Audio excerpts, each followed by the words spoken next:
Hello, traders. FX Pip Collector here. Today is Friday, November 21st, and this is my analysis for the Aussie US dollar, and we're on the daily time frame to start with. So the Aussie dollar looks like it perhaps is going to end up breaking this structure to the downside, and I think if it breaks this structure, it'll probably pull back and then eventually start making a run for these lower structures. Seems like there's going to be a ton of unused liquidity down in this area. So definitely still looking for shorts, definitely still following along with the trend. Going down to the 1 hour time frame, I think our most important structure right now is up here.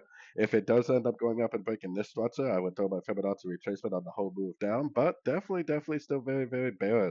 We are at a Fibonacci level right now, so maybe we will get a bounce, but even if we do get a bounce, as long as it doesn't break this high right here, I definitely will continue to look for shorts at the end of three-way pullbacks.